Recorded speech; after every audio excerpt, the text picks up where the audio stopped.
Hey there and welcome back to Storytime. So this is the last episode of my little sub-series on the people I've lost, and this is the story of Catherine. And I wanted to do this as the last episode because it is the most personal episode of them all. I met Catherine when I was probably 18 or 19 maybe, I don't know. And she was 16 by the time, I know that for sure.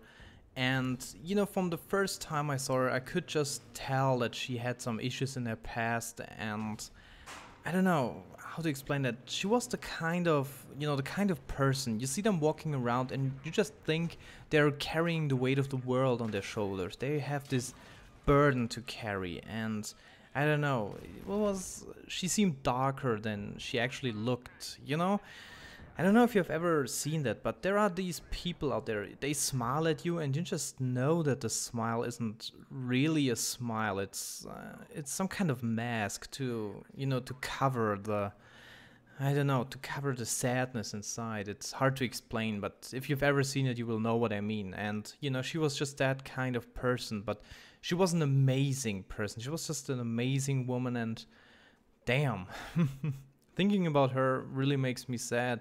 The thing was, when I met her, she had let's just say, a normal kind of weight, but she had anorexia, so you all know she probably starved herself to death, and she started struggling with that disease long before I met her. When she was 13, I think it all started, and it was worse and worse with every year. It was just, girls that age, they just want attention. They want people to tell them that they are beautiful, that they are special and stuff like that. And I really tried to be that guy. I always told her she's beautiful, she doesn't have to lose weight, and she just looked amazing. She was actually a really beautiful girl. I don't know, she was amazing, and the disease just got worse and worse. She stopped eating, and of course I told her parents, and they tried to force her to eat, and I don't know, it was a hard time. Uh, and every time they tried to, force her to eat, she would find ways to get rid of the food. They hide it in their mouths, and I don't know, they puke it out later. There are so many tricks, I can't name them all. It's just, there are tricks to get rid of the food without, people noticing it.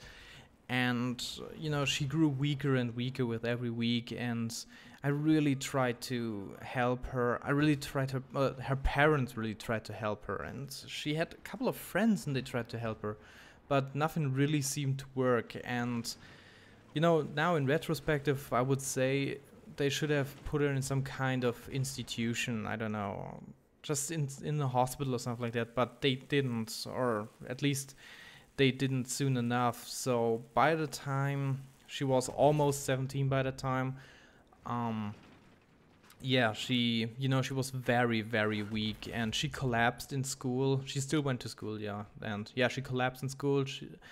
She was taken to the hospital, and they just said that her body was basically giving up. There was no energy left. She was just so weak, and she was so thin. She didn't even have the minimal possible weight, if you know what I mean. But her body just gave up. There was not enough iron left, and all the other things you need in your blood.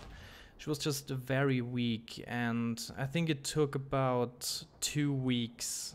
I'm not quite sure about that. The time just, I don't know, every second felt like hours, and every minute felt like a second. It was very weird. Time just seemed so wrong at the time, and I don't know. And about 2 weeks later, she died in the hospital, and I don't know, she just basically died of starvation. And that's, we are living in a world where, or I am living in a first world country. I'm living in a country where no one has to, suffer from those things. They probably don't have to. And, you could save yourself so easy. We got medicine, we got food, we got shelter, we got all we need. And still, some people just die. And, she died of a very, very early age. And I don't know, she was an amazing person, as I said, and I think she didn't deserve to die that way. And I don't think anyone deserves to die that way, and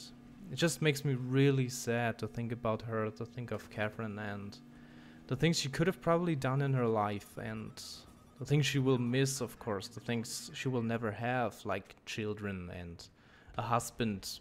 I don't know. Could have been me. Could have been any other guy. She was a great girl, so, you know. But yeah, she will never have that, and it was a great loss, you know, one of the greatest losses in my life, probably, and I don't know. This is, I know, this is a very personal story, and I'm feeling a little bit depressed right now as I'm telling you this story, but I just think it was time to tell her story, you know, that the story of this amazing girl that, I don't know, that just died because society made her believe that she wasn't beautiful enough, that she wasn't thin enough, that, you know, that she wasn't enough, and that's just wrong, you know. We shouldn't live in a society where people believe that. And, of course, a girl like her shouldn't believe that. She was beautiful, she was amazing, she was smart. She was just the kind of girl you want to hang around with. She was just special, you know. And yeah, she died because she believed in all the lies and all the things and all that crap. You need to be thin to be beautiful, and that's so stupid. I don't know.